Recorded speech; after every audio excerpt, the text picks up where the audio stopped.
All right, Travel Diaries, Puerto Vallarta. I'm just kind of winding down my trip here at the Westin. This is day number 6 of 15. And this 15-day trip is going by very quickly, much quicker than my 22 and 26-day Vegas trips. I walked into my hotel room here at the Westin and they had this little guy here waiting on the bed for me, and it's so much less awkward than the petal of roses or heart-shaped towels that you see sometimes.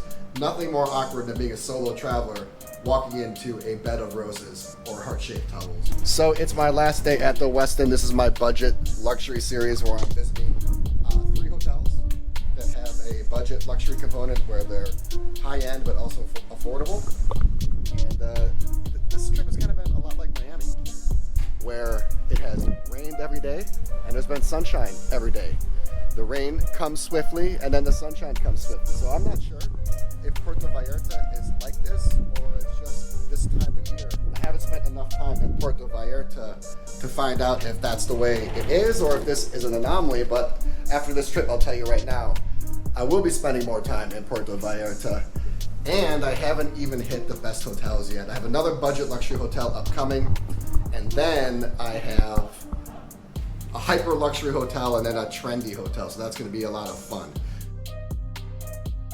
Today I am going to talk about the 2 things I absolutely will never ever travel without. And we get to that in a second. And no, it's not my phone, it's not my toothbrush, it's not my neck pillow, it's not my blankie, it's not my favorite cologne, it's not my Translate app or anything like that. You're never going to guess this, but to me, all that stuff can be replaceable. If you don't have this, things could go bad very quickly. And I actually have a couple scenarios I'm going to talk about where things did go bad. I had this, and it really changed the course and saved me and my vacation and my travels. So I walked over to the pharmacy today, the Mexican pharmacy, and that's quite the experience if you don't speak the language, which I do not. Mi español es muy malo. I'm trying to learn.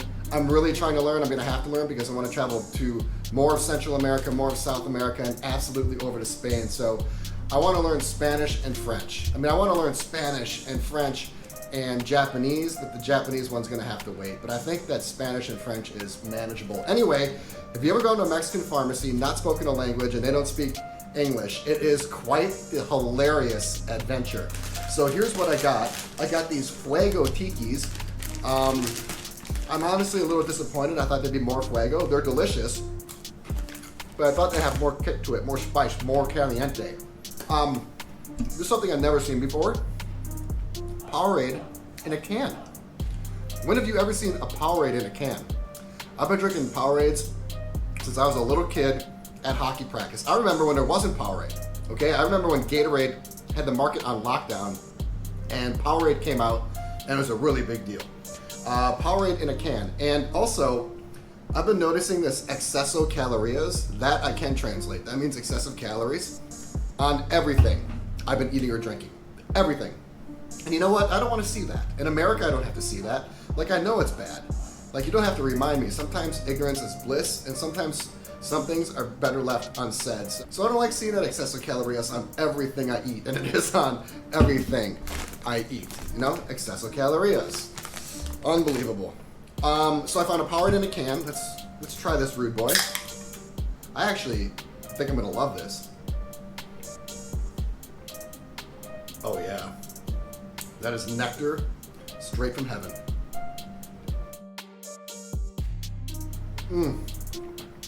And then I found these real clinical looking drinks, right? I mean, these do not look very consumer friendly. These looks like something you would drink after a hard night of partying.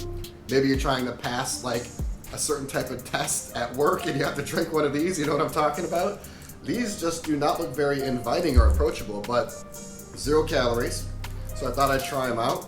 I'm noticing electrolyte stuff everywhere in Puerto Vallarta. And I'm a big electrolyte guy, I'm a big alkaline guy, but I'm definitely more so of an electrolyte guy over an alkaline guy. The alkaline stuff is debatable. It's a hot button topic. Some people on the comments when they see me drink those alkaline waters are just taken aback. They're almost like offended. Me drinking my water, paying my money, and drinking my alkaline water, but they get so offended. But the alkaline stuff is kind of debatable, I will say that. But there is no debate when it comes to electrolytes. So let's try this out, this Suero X. Suero X Blue. I'm gonna call this blue. It's supposed to be Mora Azul Here Buena. Yeah, that's, my Spanish is terrible. Oh my God. Oh my God, this is unbelievable. This tastes like the blue slushy. Like the blue slushy you used to have as a kid, but better. If you can imagine that, and then no ice, so no brain freeze. This is, oh wow, I can't even describe it. Wow. I kind of want to end this video and enjoy this. I feel bad for Fresa Kiwi to have to come after that. Let's just try this real quick. And then I'm going to get to the thing that I absolutely will not travel without. And I think you hardcore travelers are probably going to get it. The hardcore travelers are going to say, absolutely, I've heard of this. I carry it as well. And I totally agree. Okay, this is Fresa Kiwi. Wow, that is really good too. It's no blue, but that is really good.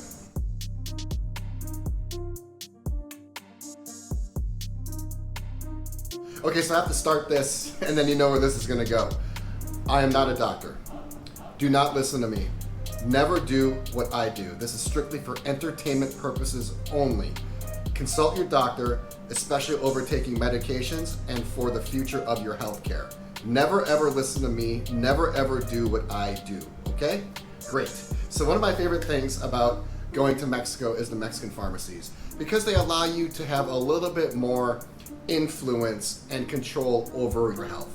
You know, let's say you have a prescription, which I do, for like an Imitrex, but you are limited based on what your doctor can supply you or what your insurance company will cover. Well, it's great to come down here and get some extra Imitrex.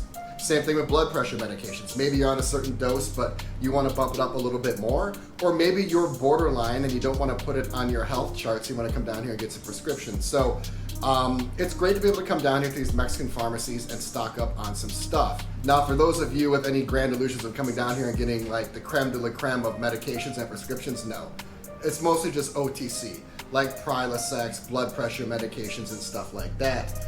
But I'm really big into biohacking and really big into anti-aging. I'm not going to talk about that here. I've touched on that a few times on the channel before, but very briefly, and frankly, there are a lot better places on YouTube and the internet for information than me. But I really do believe in biohacking and anti-aging, and it's nice to come down here and get some stuff that can really add to your repertoire. And by the way, always check the laws of the country that you're in. Make sure that it is legal for you to bring it back. If you need a prescription or if you have any questions, ask your doctor or ask your law enforcement official. One thing I'm going to talk about very quickly, and I'm going to get to the real deal, the thing that's actually saved me before. This has saved me mentally, and this is Imitrex, okay? And I've talked about this, and again, consult your doctor if you are able to take migraine medication. I have a prescription for it, but sometimes I have a hard time getting my prescription filled. And Imitrex is great because if you have a headache, a really bad headache, a migraine, and if you need to be on that day, it's not even traveling, but I use traveling as an example because that's what this channel is pretty much predicated on. But let's just say you have a job interview, a wedding, your kid's dance recital, your best friend is coming into town, a project due, a presentation, or anything. What if it's your honeymoon, or what if you traveled halfway around the world and you only have 4 days and all of a sudden a migraine came on. This is where Imitrex is a game changer, because there are some days where you can't afford to have a headache. There are some days when you need to be 100%. And that's why I always like to have Imitrex on hand, is because I refuse to have a bad day when I absolutely cannot have one. So again, check your doctor, but if you are looking for something that will absolutely take care of a headache, or if you suffer from bad headaches, or if you tried Maxalt or Aleve or other migraine medications, I found the best luck with Imitrex. Now again, be careful. You have to really pay attention to the dosage, and it does mess with your neurotransmitters, specifically your serotonin. So you have to make sure you're able to take the drug. For me, I've been taking it since I've been a little kid. I'm very familiar with the pharmacology behind it, so I'm not really concerned about it at all. But basically, if you're looking for a biohack for headaches, whether that's a Vegas thing or whether that's a life thing, I always like to have Imitrex on hand.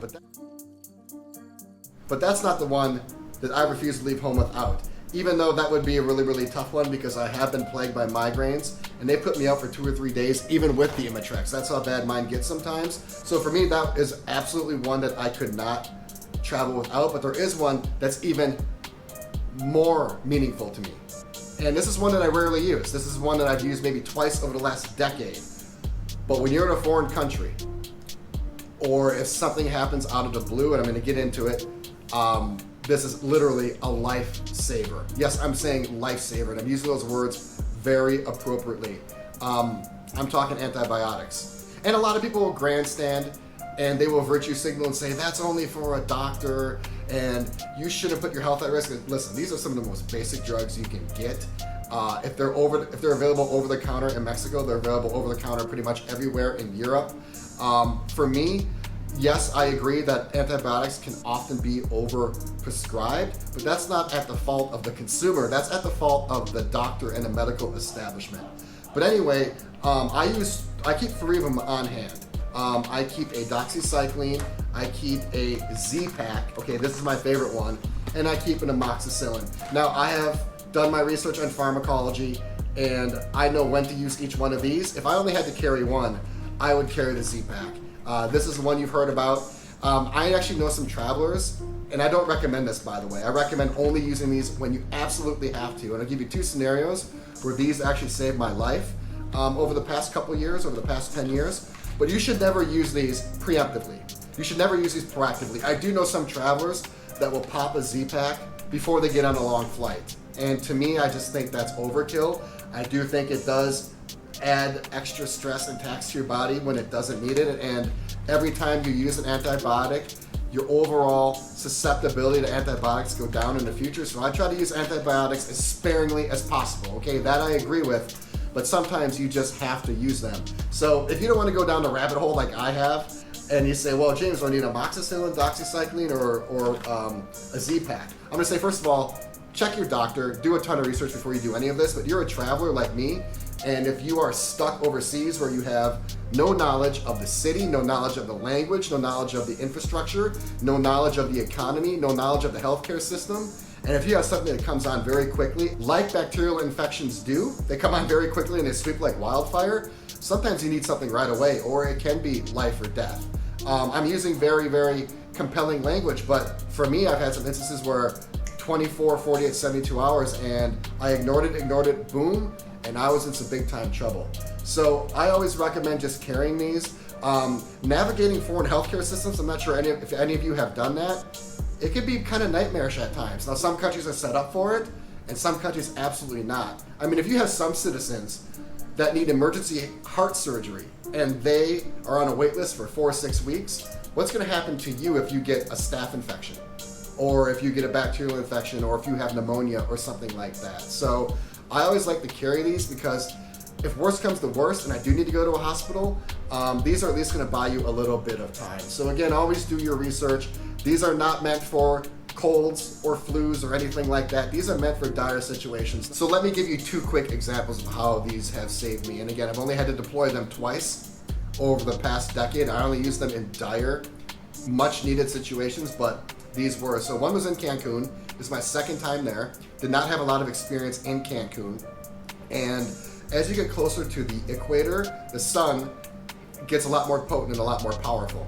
And I'm just talking even from California to Cancun, that doesn't seem like a lot, but that easy breezy golden California sun changes when you get to Cancun. It is a potent and robust and powerful sun. And basically after being in the sun straight for a week, the barrier, the bacterial resistant barrier on my skin broke down.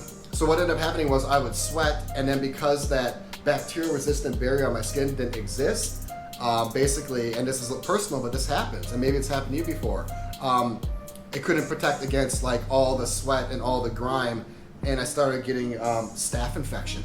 And it just looked like little pimples on my chest, but it was staph, and it spread. If you know about staph, staph can kill you, by the way. Sometimes they have to amputate staph if you follow like MMA and combat sports, or basically just if you know anything about staph in general. Staph is nasty. Staph is tenacious, and staph can take you out. And I didn't even know it was staph. I thought it was just like a skin rash. And I woke up the next day and it boom, it was all over, and I was scared. I was scared, and I was in Cancun, and I didn't know anything about the medical system or anything like that. So basically what I did is I popped some antibiotics, and then I also put some coconut oil, which acts as a natural bacterial resistant layer. And within 36 hours, it was gone. Another time I just woke up, and I don't know what happened. I had a hangnail, and I think I was just on a plane. Like, stuff randomly happens when you spend time in these bacterial traps, right? When you spend time outside and you spend time in planes and you're just all over exposed to different populations and elements, stuff just happens. And I had a hangnail, and I think like I was touching my airplane, my tray table. And again, these are gross stories, but I'm just telling you what happens. And I woke up the next day and my finger was the size of a golf ball. Golf ball. And I immediately started thinking worst case scenario, amputation, right? That's where my head goes, because that just wasn't natural. And I was in Europe, and I know that would have been expensive, and you hear about the wait list for people who need like brain surgery. It's like 8 weeks, you know, and I'm a foreigner. I don't think my health insurance works over there. Or what if you don't even have health insurance? What if you're one of these digital nomads? But anyway, pop some antibiotics, and within 2 or 3 days, that swelling was reduced by 80%. So I don't play around when it comes to my health. That's the one thing you can never get back. I could forget my cell phone, I forget my neck pillow, I could forget my headphones, I could forget my sunglasses, which I did on this trip. But I will never, ever, ever leave home without these 2 things. The Imitrex, for sure, and then these Z-Packs and antibiotics, absolutely. Let me know what you think about this. If you heard of hardcore travelers carrying antibiotics, specifically the Z-Pack before, what you think about it. Would it be something that you would be willing to do, or do you think that is best left in the hands of medical professionals?